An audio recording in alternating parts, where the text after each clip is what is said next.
This podcast is brought to you by Most Valuable Podcasts, leading the league in podcasting entertainment. What's up? Real MVPs, Ricky Widmer here, and welcome into a new edition, a new episode. I believe, if I'm keeping my numbers right, episode 16 of the Draft Room? I think it's episode 16. I think it's 16. Last week was 15. I think this is 16. I'm joined, as I always am, with my co-host, my partner in crime, JD. JD, how we doing today?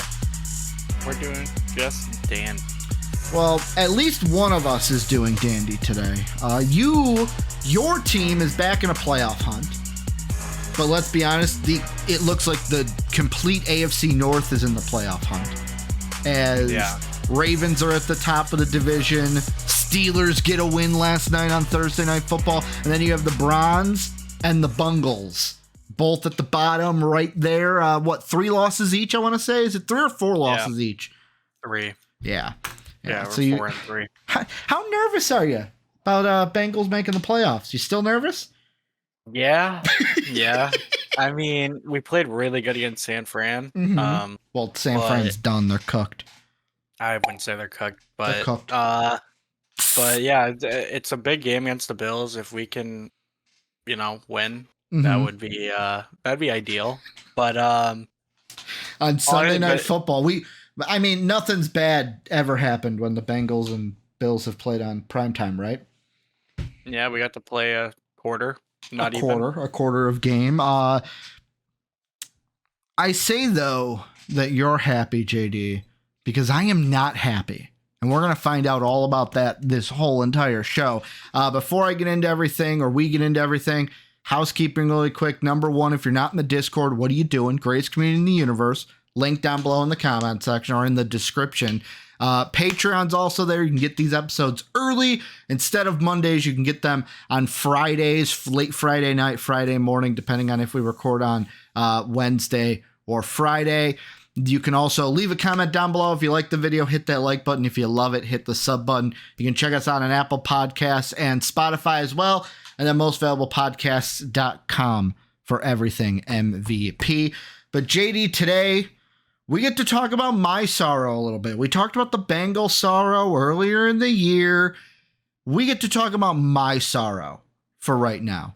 And the reason why I am sorrowful, JD, is because, as you guys know, I'm a Vikings fan. That's why I'm wearing a hoodie in my hot room, because my Vikings t-shirt wasn't washed and I wanted to rep my Vikings because we were talking about them today.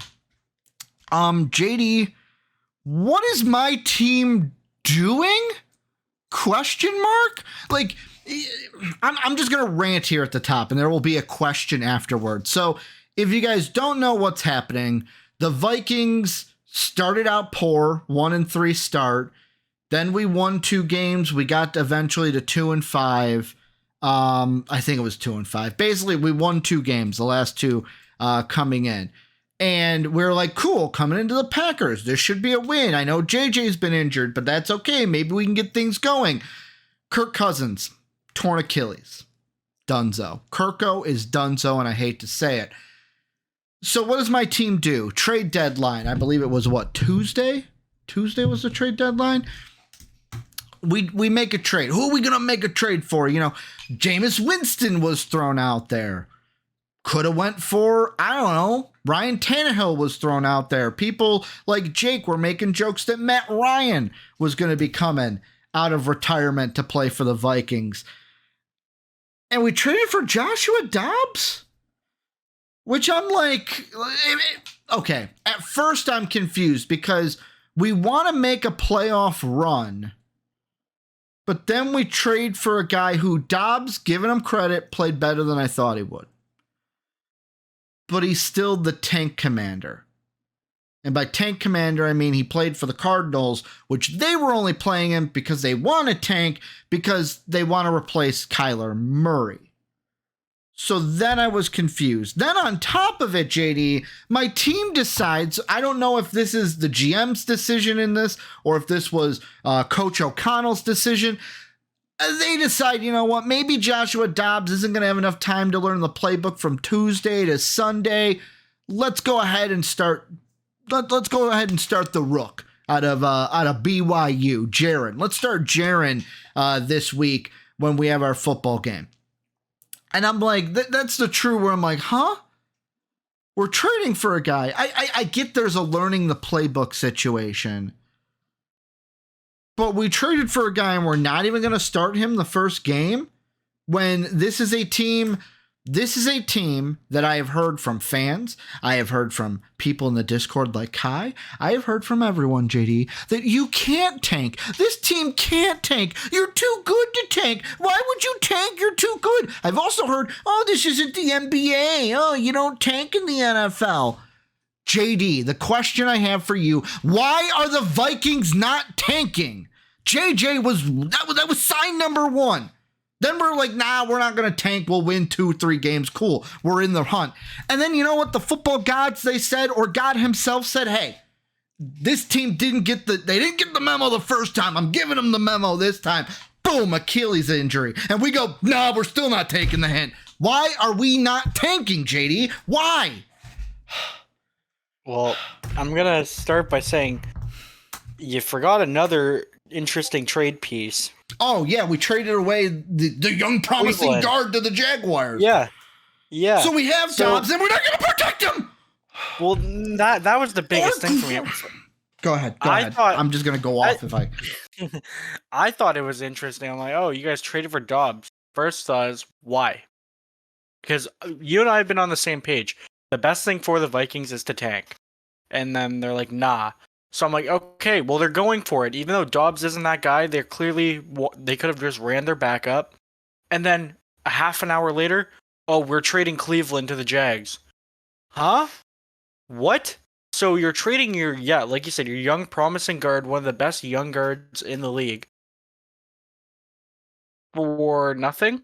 You're like, so you want to suck? Like, I think I said this in the Discord. If not, I said it to my other buddy that's a Vikings fan. What is your direction? What is your front office doing? Do they have any idea of what they want to do? Because it doesn't make sense to me. And then I get what you're saying with, okay, like you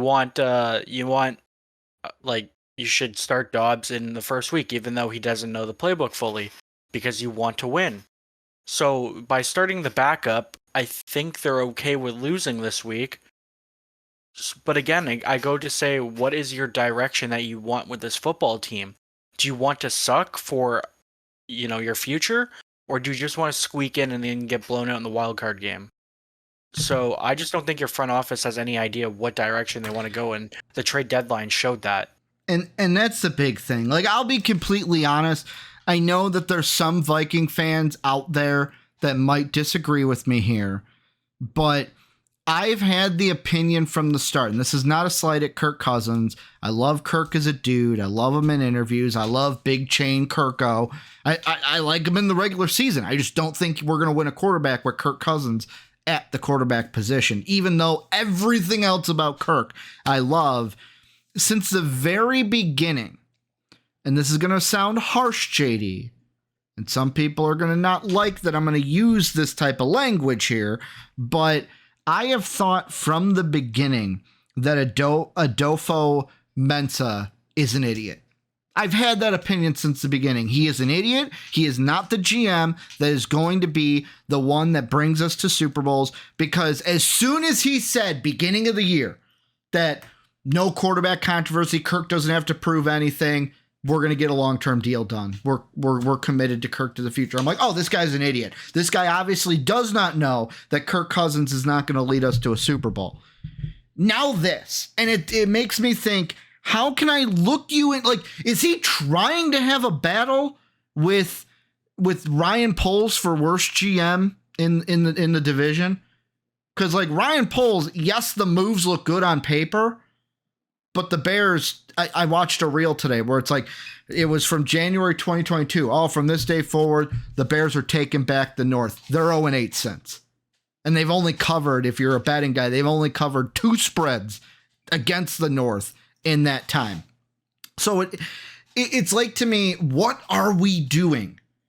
Do we want, like you said, do we want to be bad? Do we want to be good? Because, and this is maybe a different subsection to the conversation I'll ask you. I'll bring in a comment from our Discord, from Kai, who's always active. Love Kai in the Discord. I couldn't respond to it because I knew if I responded to it, I'd be coming as a hateful fan, and I didn't want to bring that negativity that day. But I do want to address it, and I do want to talk about it and get your thoughts on it. So my original thing that he replied to was, I said, so it started off with me saying, this team is the stupidest team I've witnessed in some time. Kai then replied, you play Jordan Love. This was before this past Sunday. He said, you play Jordan Love, Desmond Ridder, Jimmy G, and the Bears still. And I responded back to that, without Kirko and JJ, we aren't winning a championship. Dobbs isn't that guy. Making the playoffs and getting bounced in the first game does us no good. It's the Bulls mentality of getting playoff ticket money. Higher draft pick helps the future way more, in my opinion. And this is the part that Kai said that I want to get your opinion on. He said, your idea of tanking doesn't work in football, though. Do you not remember the Jets winning a game and missing out on T-Law? Football players still try to win. It's a lot easier to put 5 bad basketball players on a court and tank. I get that it's easier to tank in basketball, but from my opinion, this is where I'm coming from, of why I've been since the well, let's be honest, since the 1-3, 1-4 start, I've pretty much been throwing the idea out there of, hey, maybe we should tank. Because a top 10, even if we're top 10, JD, for the 10th pick in the draft, that helps us so much more. That caliber of guy that we could get there is way better than the guy we can get at 20. Right now, the Vikings are in the playoff picture. They're 20th in the draft order. That doesn't help us. In my opinion, does not help us at all. What is your take? Does tanking work better in basketball than football? Is tanking virtually impossible and should be avoided in football? So I think I get what Kai is saying with that, but I don't think it's as hard as he makes it out to be, because you could do the same thing in football. If you have a smart ownership and a smart front office, it's simple. You tear the team down. Yeah. You get rid of the stars for draft capital, and you sign in free agency, prove it type guys. I get it. Those players are still going to try to win, but they're not as skillful as the top teams in the league, right?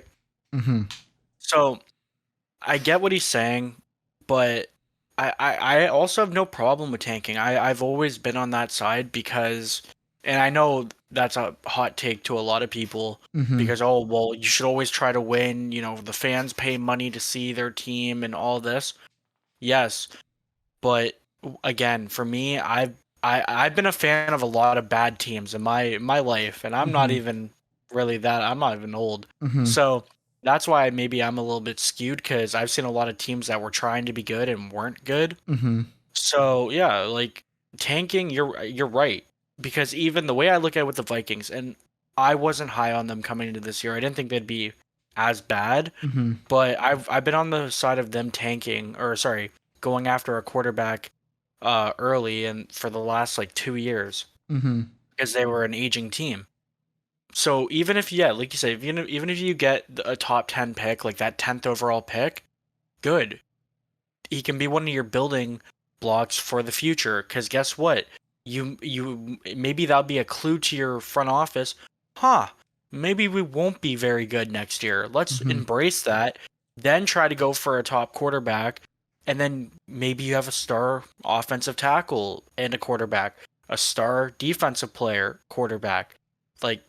I think, again, specifically for the Vikings, I think tanking is the best way to go. And I think it is doable in football, but you have to have a smart front office. That's all it is. I mean, I look at the teams that are like, I wanted to say two things here. I'm going to go in this direction first. I look at the teams that are bad right now. And from what you just said, do you not think the Cardinals are tanking? Those players go out, try to win the games. They beat the Cowboys week 2. Mm-hmm. They're still tanking. The Bears, they go out, try to win those games. Bears just aren't good enough. They don't have a good enough coach. They don't have a good enough quarterback. They don't have it like they're a team that doesn't fit together right. And I think with them, it starts with the coach. They're in prime position. The Panthers are just young, man. First year head coach, young team. I feel like they're also a team that has an owner that Jerry Jones syndrome has his hand too much in the pot. And that might be a problem with how Frank Reich has talked. You've got the Giants who, yet again, they're a team that wide receivers aren't playing up, even though I love Jalen Hyatt. Danny Dimes got overpaid. Patriots, same thing. Don't have the quarterback of the future. That kind of makes the team struggle. The Packers are in a rebuild, but like all of these teams are competitive. Look at the Colts. Colts are competitive. They're probably going to move on more. Like Gardner Minshew's going to go out there and try to win, but he might not be good enough to win games like AR was. And the thing I just think about is I look at the dudes at the top of the draft, and at first it was Caleb Williams. But now I can't sit there and say that, JD, because the Vikings have 4 wins, if I'm doing that off the top of my head. We're out of the Caleb Williams race. We are completely out of it. We might, it depends on where you think Michael Penix is going to go. I think by draft time, Penix is a top 15 at the least pick, probably even top 10, top 5 at the end of the year. I think with Tankathon, I'm looking right now, it's insane that I don't think they have him in the first round. Let's see, where do they have Penix going? They have Bo Nix at 42. Yeah, and then they have Quinn Ewers at 52. Where is Penix? They have JJ McCarthy at 36.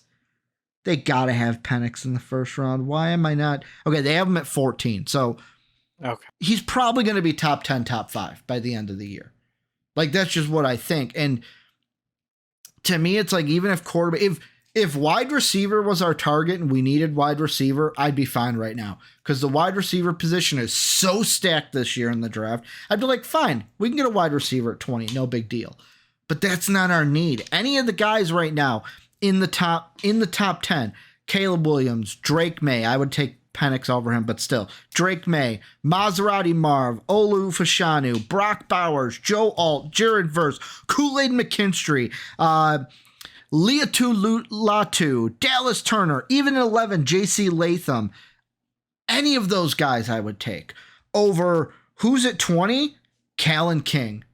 I like Callan King right now. Haven't dove into a lot of his film. I'll be honest. Cooper DeJean's a guy I really like down in that range, but like, I don't know. Am I missing something? Is this draft deeper than I think it is overall?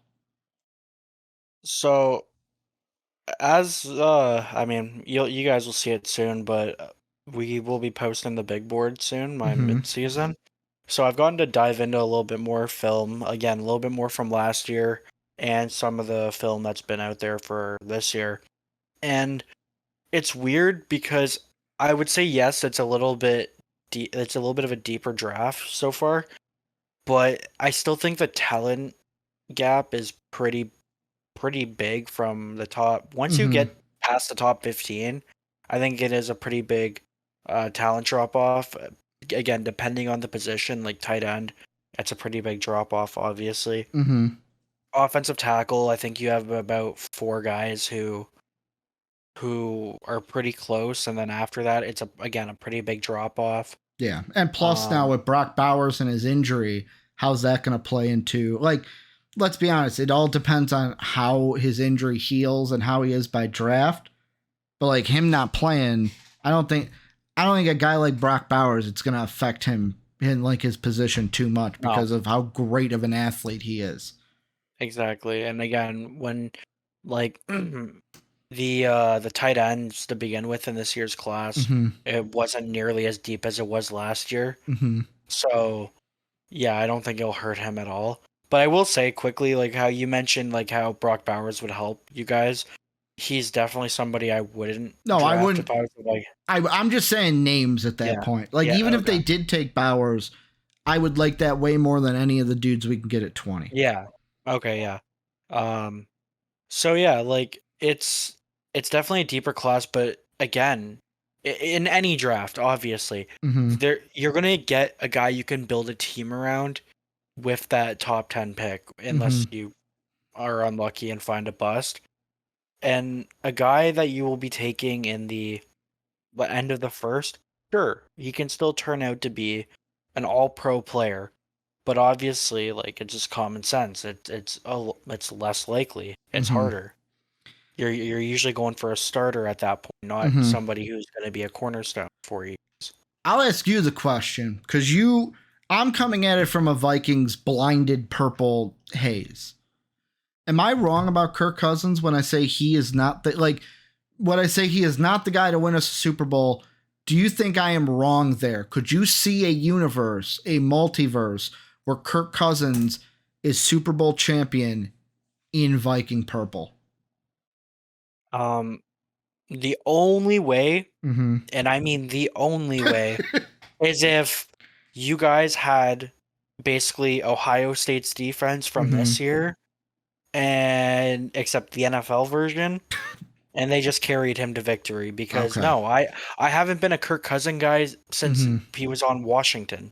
I just don't think he's that good. I think he's average. You're not that guy, pal. You're not that guy. No, that's what you think. No, and I think he's a good bridge quarterback. That's all I think he is. He can look like a MVP candidate some days, but he's done nothing in the playoffs. And just going on a little side tangent for a second here. Spit, JD, spit. So there's an argument that a lot of Joe Burrow haters use, and it's this like little picture. One side you have Joe Burrow, the other side you have Kirk Cousins, and then it has their playoff numbers. Yeah.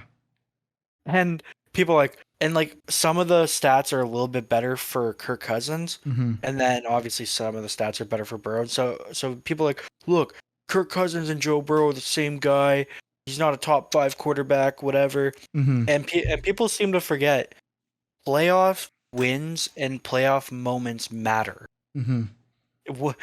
Kirk Cousins has done nothing really other than that game against the Saints, right? That was probably his best playoff game he's had was against that Saints team, and sure, good for him. But he hasn't. Say that again. Kirk, when you guys played the Saints, right? Kirk Cousins was your quarterback. And you're talking about the miracle. Yeah. It was not our quarterback. That was Case Keenum. Oh. The playoff game with Kirk was last year against the Giants. Was that the only time? I believe so. Oh, because that was Case Keenum. That's why when you said against the Saints, I was like, ooh, he doesn't remember Case Keenum was our quarterback, and then we got rid of him and brought in Kirko. Okay, so I thought you had Kirk for a lot longer. You just gave the international egg on my face look. Yeah. Let me double check. I know for a fact. No, for a fact that was Case Keenum. I just don't know for a fact off the top of my head. I believe last year was so. Kirko has been with the Vikings since the 2018 season. Didn't that, or was that 2017? No, that was 2017 season. It was the 2018 playoffs, but the 2017 season. So he was on the team for that then? No, he wasn't. So the playoffs you're talking about were 2017, 2018. He came to us in 2018, 2019. That's why it's always weird. In football, it's not like basketball. They don't do like 2021. They do 2017, but the playoffs were in 2018. Yeah. Because the regular season is all in that 1 year. Let me double check. I'm trying to pull up not the schedule. Wikipedia Viking seasons. Let's see. So the year in question that you are talking about, which I know the answer, was the 2017 season. That was the Case Keenum year. 2018. Okay. With Kirk Cousins, we have made the playoffs twice. And you are actually right, by the way. I forgot about the year. So I'm thinking 2017. That was Case Keenum. There was a 2019 playoff game against the Saints where we won in overtime. Yeah. I forgot about that. I forgot about being on the live stream with Jake watching that game and not being able to say anything because I wanted to be a good friend and not rub it in his face because I knew Jake would just get mad and leave. Yeah, so I'm that's sorry. why I forgot that entire season happened because then we lost the 49ers in the divisional round. Yeah, because because that's the thing. Like I thought I was like I could have sworn he was your quarterback against the Saints because I remember. You're right. I'm thinking of the better Saints moment. Yeah. Both wins, but one's way better than the other. Yeah. In one of them, we lost to the Super Bowl champion. Yeah. Right. The Niners didn't win win the Super Bowl that year, right? They haven't won a Super Bowl since Kaepernick. Yeah. But go ahead with your point. But yeah, so again, Kirk. I don't have his numbers in front of me again. I just remember seeing that picture. Yeah. But he hasn't done well in the playoffs besides, I guess, like a couple moments, right? So I just that being said, that's a big part of being that guy who can win you a Super Bowl. Obviously, that's why like the same argument you can have with Dak, except I feel like Dak is a little bit better in the regular season. Yeah. What has he done in the playoffs? So, and I know I just upset a lot of people saying that, but it is what it is. And yeah, so no, to answer your question, I don't think he's that guy. I don't think he's ever been that guy, and I don't think he ever will be that guy. Like, here's the other thing that's the problem. So we have Justin Jefferson, right? And I'm going to say in this draft, Williams and Penix are the only two guys that I think are going to be guys that, hey, they can step in, develop quick enough to match JJ's window. Kind of like how I would relate it, and this is going to be absurd, but I'm going to say it anyways. Kind of like how Travis Kelce and Patrick Mahomes didn't come into the league the same year. Travis was in the league like a little bit before Patrick came in, I believe. But their windows matched up because Patrick was phenomenal and excelled to Patrick Mahomes' level. I think Penix and Williams are the two from this class that it won't take a lot of time for them to speed up and be like, okay, cool, I'm caught up to the game. Whereas if we're drafting a Bo Nix or a Quinn Ewers, yeah, that's not going to match up with JJ's window. The problem also is in free agency, I don't think there's a lot of like the quarterback free agents this year.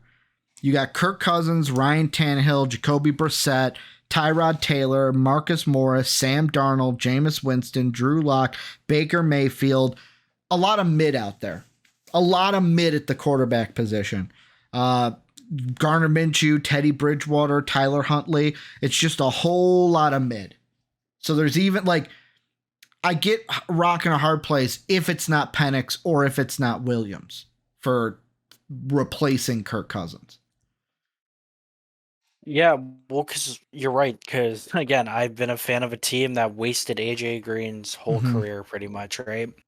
So I get that. So if I am the Vikings, yeah, I'm trying to go for that quarterback who is kind of win now as a rookie. And again, like you said, you kind of have those options. I think Bo Nix could actually be a win now kind of guy because he's one of those older quarterbacks in the draft. So I actually think he could be an option. But yeah, because JJ is a generational talent and you want him to stay. And if he, again, how old is he now? 24? Let me double check. The other thing too that people I think forget about, I get that it'd be a butt ton of money to keep him, but if he doesn't sign an extension, franchise tag. For sure. Like, you're stuck here, bud. I think that's what you do. I think that's what you do either way. That's why when everyone's like, we can't tank, Justin will leave. Boop, there's the tag. Have fun, buddy. Yeah, it's like a 20 million tag. You do that. Ooh. I don't know how true that is, but I'm going to open that up and read that, and if it's relevant, I'm going to bring it up. He is 24. So he turned 24 in June. He'll be 25 next year. Yeah, so he's still young, but I still like with where he is at in his career, I don't know how interested he'll be in a long-term rebuild. Because like wide receivers, again, depending on the player, but mostly they start to decline once they hit 30. So he has still some few good years left. He's probably just about to hit his prime, and I mean, I think if you can find that perfect quarterback that is ready for the NFL and to make an impact, then do a quick retool and go for it. But you got to find that guy. Well, and the other thing that kind of throws a monkey wrench into the situation, and it's the article I pulled up because I thought it was new news, but it's not. We knew this weeks ago.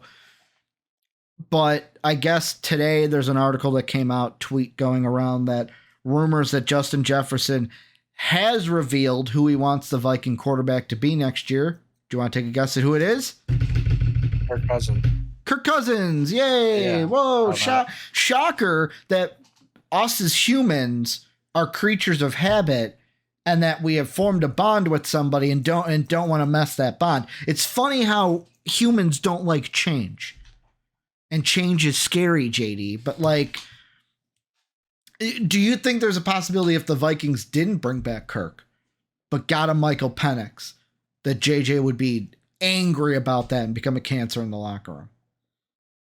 No, because I'm willing to say he's not stupid. Because again, like, what do you want him to say, right? Oh yeah, I screw Kirk. Let's bring in a new guy. Yeah. Because what happens if Kirk is still there? Like, I'm just hoping that he's just trying to say the right things and support his guys. Yeah, because it was the same thing when, again, I'm just going to bring up the Bengals, but when we were having that really rough season that got us Joe Burrow, people were asking, oh, who do you think the quarterback should be next year? And everybody on the team, Andy's our guy, Andy Dalton. So, again, do you really think that they all believe that Andy Dalton was the savior? I will say I do love Andy Dalton, though. Same. Like, I do remember too. watching him at TCU, man. The Rose Bowl with the Horned Frog helmet with the rose through the mouth. Yeah. I will always have a special spot in my heart for the Red Rocket. For sure. I wish him nothing but the best. I mean, in Carolina, where he's wasting the end of his career. Yeah, hey man, there's a backup quarterback position in Cincinnati calling your name. But he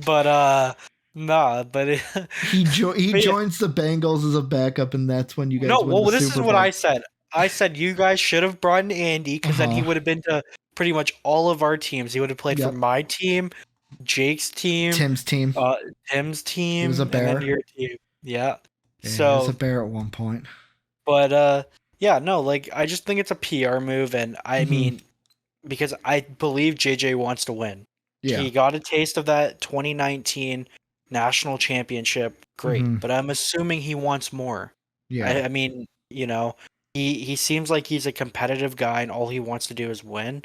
So I would hope that he would be okay with a Michael Penix or Bo Nix or Drake May or whoever. And here's the thing, let's be honest. The other part of the Kai comment that I brought up earlier that I didn't get to address is when he brought up who the Vikings play. And it's interesting, but since Tuesday when the comment was made, and I'm not saying this Kai can't tell the future is what I'm saying, things have changed with the teams. For example, the Falcons, who we play this Sunday. Unless things have changed, Desmond Ridder ain't starting, right? It's Taylor Heineke now, right? So no Ridder, Heineke. They're also a team. They're leading their division, tied with the Saints. Arthur Smith is going to try to win that game because he doesn't want to lose his job. That's a team. Could be a tough game. Then we have the Saints at home. Saints, a team also tied with the Falcons, top of the division. They are actually a good team. Going to be a tough game. I don't know if they're that good, but the Broncos, we should be, if we lose to the Broncos, pack it in. Just pack it in. Pack it in. I know they beat beat the Chiefs, but let's be honest, the Chiefs Super Bowl hangover, usually teams that win the Super Bowl, usually like they take a few games off the next year because they got that Super Bowl hangover. Plus Taylor Swift wasn't at the game, her mistake. Hope she's at all the other ones, so Chiefs Nation can be happy. We should beat Denver in Mile High. The Bears, I know how bad the Bears are, especially in primetime because it's going to be a Monday night game. But I tell you this, Bear Viking games on Monday Night Football, give me, like, that's the scariest thing you could give me because the Bears always play us well. Whenever it's Monday night and they play the Vikings, let's win a game. It's going to be like 19-16, but let's win it, right?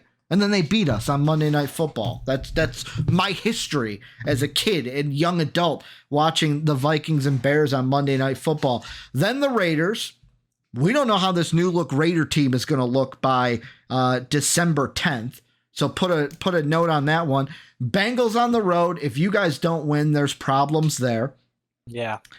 And then the last three, yeah, we should beat the Packers, but it's sandwiched in between a Lions team that Kai is going to be very happy to hear me say this, the best in the division. I'll be completely honest. Beginning of the year, I thought we were the best team in the division. Yes, injuries have played into it. Yes, we're not playing that well. Opinions changed. Lions are the best team in the division. I don't think we beat the Lions once. So what? That's 2 losses there. And then basically at that point, Bengals is 3. And then Falcons and Saints are toss up. That's 3 to 5 losses right there. That's a 7. What? That'd be a 7 to 9 loss season. So what? We're playing for the last playoff spot. We're playing for 500 basically in this season. That may not even get you in the NFC though either. Mm-hmm. So that's what I'm saying. Like, that's why you need to pick a direction. It goes back to the original point. I'm going to cut you off because the thing I'm going to throw out there is I said the tweet before. I'm not going to find it. It was the plan of like what to do to tank to get Caleb Williams way back. One of the parts of that plan was just start the young guys. Just start all the young guys, see what you got. Because like you said, they're going to try to win, but they probably won't because they're not good enough. But at least you'll get to see what you have, who's worth keeping, who's not worth keeping. You're not going to do that throwing Josh Dobbs out there and then trading for Dobbs but not starting him right away. Go ahead, I cut you off. Yeah, no, it just because, again, like I kind of mentioned just now, like, I don't know if 7 or 8 or losses or whatever, or 7 losses will get you into the playoffs in the NFC. So, again, it goes to my original point. Pick a direction because you might not even make the playoffs and then you're really screwed because, okay, you just missed by 1 game, you're outside the playoffs. So now you have a crappy pick. It's top 7 now that gets in, right? Yeah. Okay. Yeah, we're the last team right now in the playoffs, but you've got the Saints are 4-4, the Bucks are 3-4, the Rams are 3-5, Commanders are 3-5. Yeah. So it's just like, again, I'm the Josh Dobbs thing is whatever. Like, sure. I mean, I don't really get it. But like I said, the thing that really blew my mind was the Cleveland trade. Yeah. Like trading away Cleveland because... For what, a 7th? We got a 7th for him?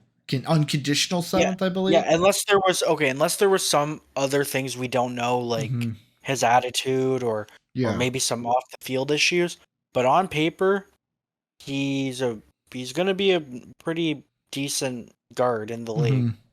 And you guys could use offensive line, especially for your future.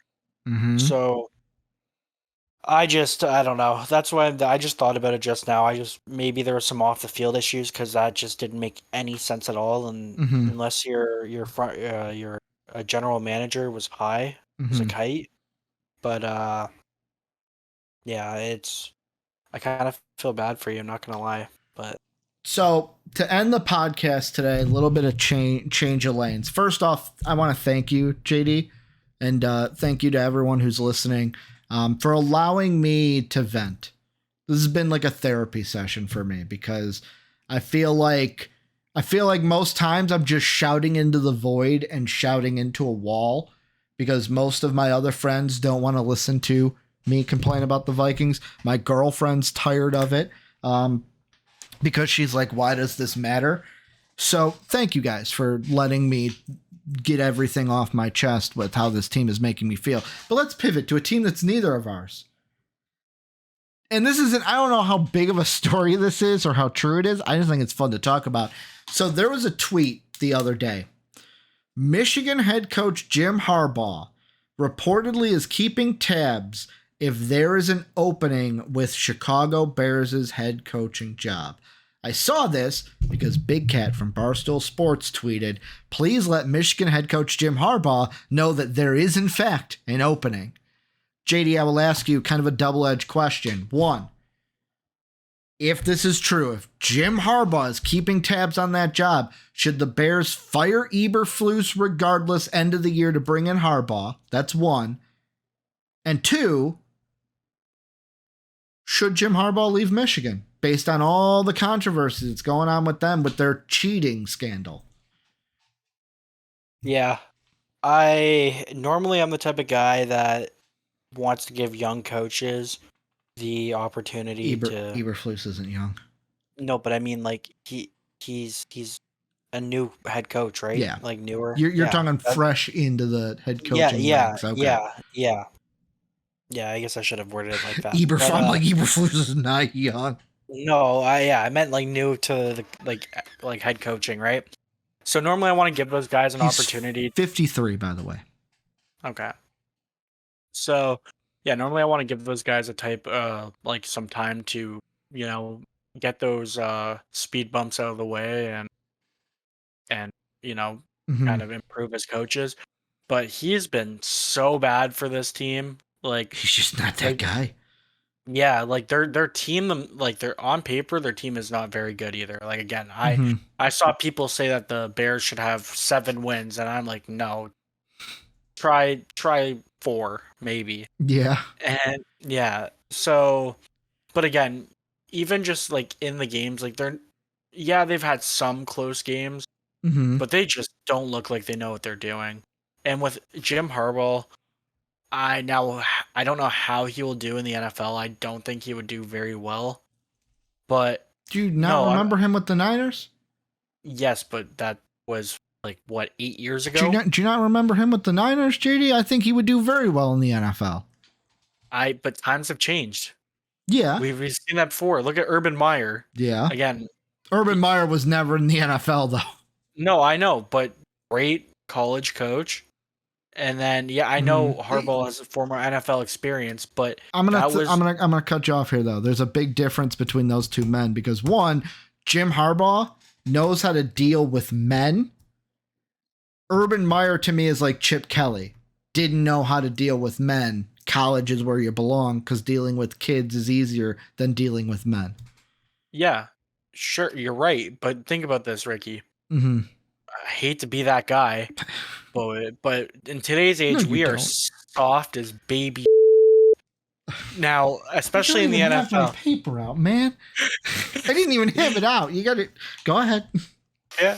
So, like, especially with these pro athletes, I wouldn't be shocked if he ruffled a lot of feathers. I do think it is worth the risk because sure, he's a name recognition coach. He could do well. I just don't know about it because again, it's been so long. But also to answer the other part of your question, I definitely think he should leave Michigan. Like because of the controversy or the cheating controversy. Yeah, the controversy, and then there's been for our audio listeners, I'm using air quotes there because I don't think it's as big of a deal as everyone's making it out to be. No, I don't either, but I think for the last 2 or 3 years, there's been rumors of him leaving. And personally, selfishly, I'm over it. Just it's either one of those things of crap or get off the pot because I'm tired of it being a story every single winter. But also, it doesn't make sense for him to stay anymore, especially if they end up winning a natty, which I don't know if they will, but if they do, then I mean, okay, I think that will 100% he'll leave after that. Mm-hmm. But even if they don't, then bud, your time's gone. You just need to move on. Now, here's the thing. First off, I agree with you. I think that Jim Harbaugh will leave Michigan. I think it is a 50-50 shot unless they win the Natty. If they win the Natty, he's gone.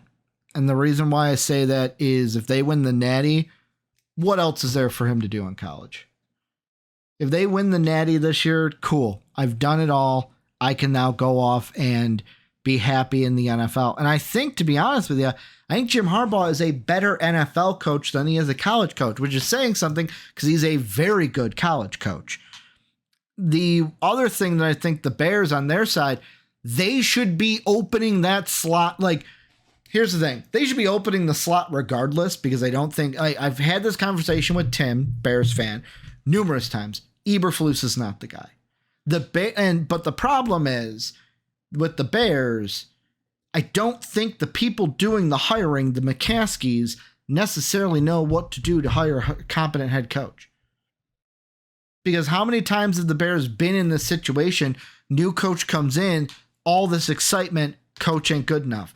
Mark Trestman, John Fox, Matt Nagy, now Matt Eberflus. Like, ever since Lovie Smith, it's been a revolving door of mid. Matt Nagy has been the best one. And you know what? That's being too nice. It's not even a revolving door of mid. It's a revolving door of dog water. That's what it is. Matt Nagy's the only one that probably deserves mid anywhere in there. Everyone else is just straight dog water. And you know, Tim will be mad. But Ricky, John Fox wasn't that bad. He was terrible. The Barbarian years with the Bears, running out of bounds. I believe that, can't remember if that was Trestman or John Fox. I think that was the John Fox era.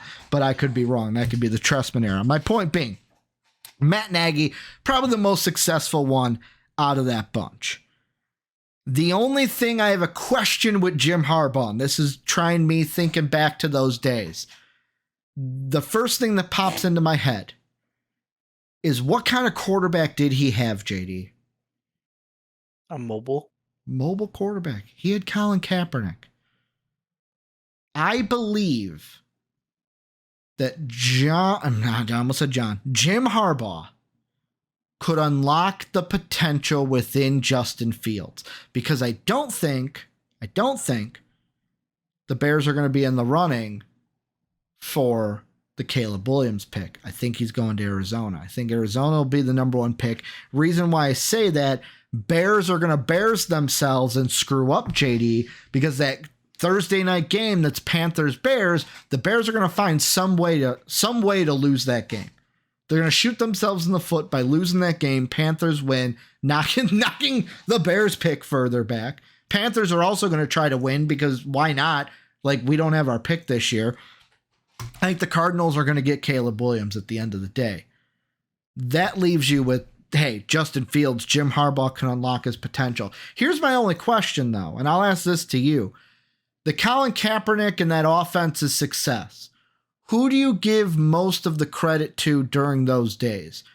Jim Harbaugh, the head coach, or Greg Roman, who was the offensive coordinator, who after he was with San Francisco left for Buffalo he was with Buffalo from 2015 to 16 and was recently with the Baltimore Ravens in their offense from like 2017 to last year. Who do you give more credit to with the offensive success with Kaepernick? Is it Jim Harbaugh, him being an offensive mind, or was he more of a delegator in your mind and it was Greg Roman who was the true, like, the offensive coordinator was the one anchoring it down? I say Jim Harbaugh because Greg Roman. You don't like him. You don't like him. Greg Roman sucks. He stinks. I wish he was still the Ravens offensive coordinator because he sucks. So I don't want to give him any credit. I mean, sure, maybe there's some chance that he was the one calling the shots, but he stinks. So I'm gonna say Jim Harbaugh was the one who was calling the shots for that offense. 2015, that was pre-Josh Allen, right? Yeah. They were bad that year.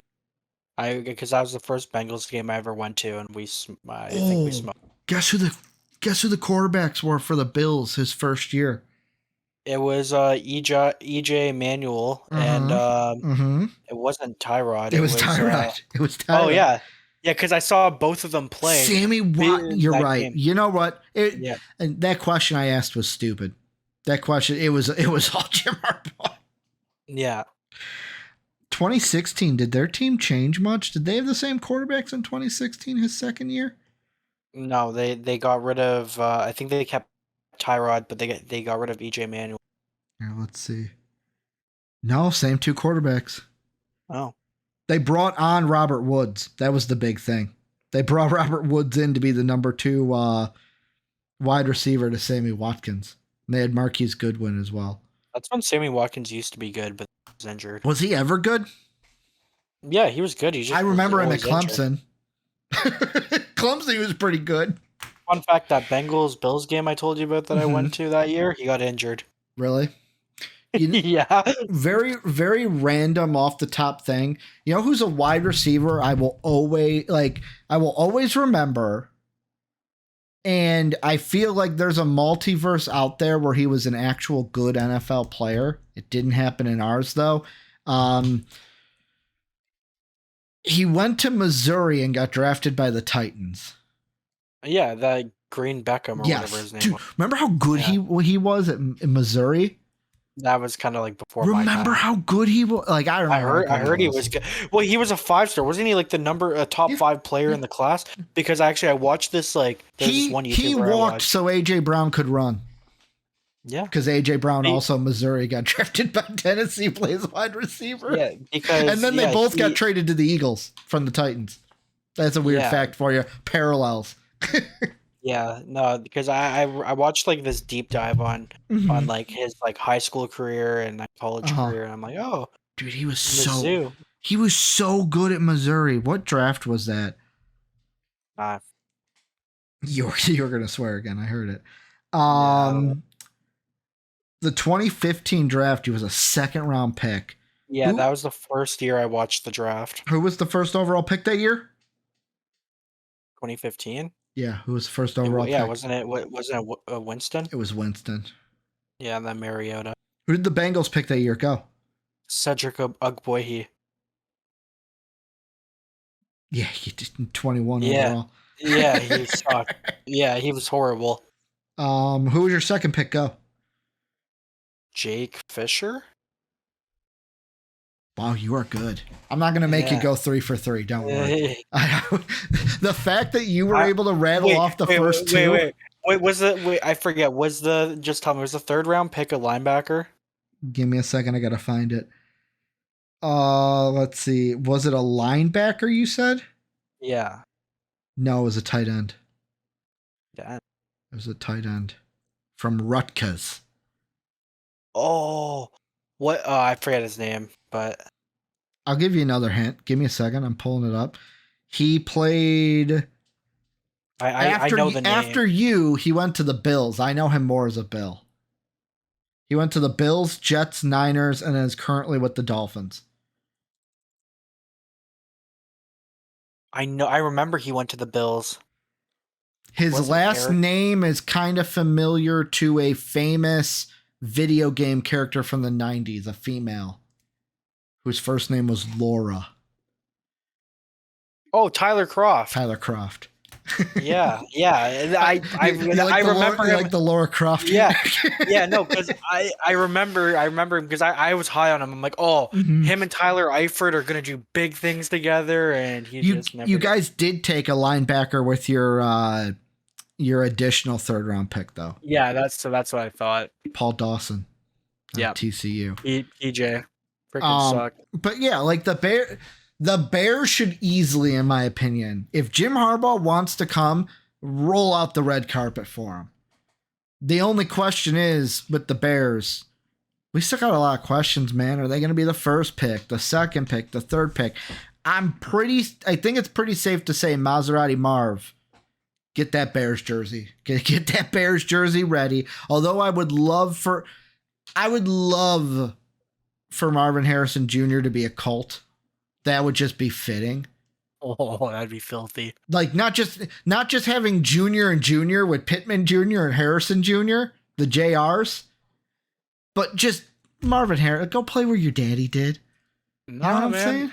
AR-15s there too. No, I know, but I'm saying like it's just a fact of like Marvin Harrison is only known as a Colt to me. That having his son play, I just don't think the Colts are going to be worse than the Bears or the Panthers of where they are right now. Jeez, I don't think they'll be as bad either. I mean, they've actually looked pretty decent. They look better than I thought they would. And you're happy because you love AR, being a Florida fan, obviously Florida. But too bad he's hurt. Yeah. Is it an injury where he's going to come back fine next year, right? I hope so. I mean, he dealt with he dealt with some injuries at Florida, but nothing crazy. I mean, he just really needs to learn how to take a hit and be safe with his body. Kind of like what Trevor Lawrence told you. Hey, those hits rack up, and then he didn't listen. But that's just who AR is. And then he didn't listen. No, because AR is a gamer. He wants to, especially he's a play with how caller. He's a shot taker. Well, sorry, no, I went especially full with Skip how Bayless there. Fine. Especially with how his career ended at Florida, with him getting a lot of flack for not being that guy. He wanted to prove something. He wanted to prove that he would be ready for the NFL. Yeah. Wanted to prove guys like me wrong who thought he wouldn't be ready. But, I mean, yeah. I wish him the best. Also, I will say, talk about not being ready, JD. You know who's looked good in 2 games this year? I know he lost Thursday. He didn't look good yesterday. He looked better than better than everyone said he was going to look. He looked like Kentucky. No. I'm putting most of the blame on Mike Vrabel and that offense. That the play calling in the final few minutes, atrocious. Like that last throw that he threw an interception on. I know that's going to be one that people are going to be like, oh, look at how many interceptions he threw. Dude, that is one where it's like, come on. It's like that one from college that I remember where the dude hit him from behind and it was like there was no way that was on his fault. Against the Gators. No, it was against the Gators. Yeah, he got hit from the blind side because the dude was like Swiss cheese on his blind side. The play calling on that final play, it's like, where did you want him to fit it in? It was like 4 verts, and all the Steelers had to do was play zone, and it was covered. It's like, draw up something better. Now, I will say, there were passes, like there was one that was like a halfback swing out, and he did overthrow Spears, and Spears made a great athletic. I was joking around in the Discord. I'm like, man, look at how good Will Levis is to know that, hey, my guy's got the acrobatic and athleticism that I'm still putting it in his area. He overthrew it a little bit, but like there were throws like that. But that final play call, I was like, dude, you did not give Will Levis. You didn't do him any favors. You did not do him any favors with that final play call. Hey, man, it's a win-win because even if you want to say that. But please tell me that he's played at least better than people thought he would. He played better than I thought he would. Than a lot of people. I'm the only one on the Will Levis bandwagon at this point. Yeah, still. but it's a win-win because I also think Mike Vrabel's very overrated. So it's a win-win for me. I don't think he calls plays though. So it's whoever the OC is in Tennessee. No, this guy doesn't do anything in the playoffs either. So, but yeah, people want to talk about him like he's a top 5 coach. I think Mike Vrabel is very good as a what's the word I'm looking for? He's a very good motivator, and he's a good players coach, like in that sense, like get the guys motivated. X's and O's, I don't think he's got it. Oh, no. And also, bro's like a video game character. This man wears the same sweater vest and freaking long sleeve shirt no matter the weather. Yesterday he was wearing what looked to be dress pants. I said he was doing a very European football outfit. Kind of looking like he's in dress pants and stuff. Change sports then, bud. Oh, man. But any final thoughts before we wrap this up, Jay Dizzle? Yeah. Vikings, tank, be smart. Why we no tank? That's my name in the Discord. Why we no tank? Why we no tank? Oh, we suck again. Yeah. It's bad when I'm having more positive moments about the Leslie Frazier Vikings than I am about these Vikings. Yeah, man. That's bad because the Leslie Frazier Vikings weren't even that good. Leslie Frazier wasn't even a good head coach. We got to stop this or else I'm just going to talk. But this is where you guys come in. Let us know down below what you guys think down below in the comment section. Also, Discord link is down below. Patreon link is down below. Hit that sub button if you loved it. Hit the like button if you like the podcast. Apple Podcasts, Spotify, mostvaluablepodcasts.com. Thank you guys for everything you do. JD and I will actually, I got to look this up really quick. It's at the end. So the people who care, I believe we are close. I can't remember if it's next week or the next week after. So let's see. Today's the 3rd, right? Yeah.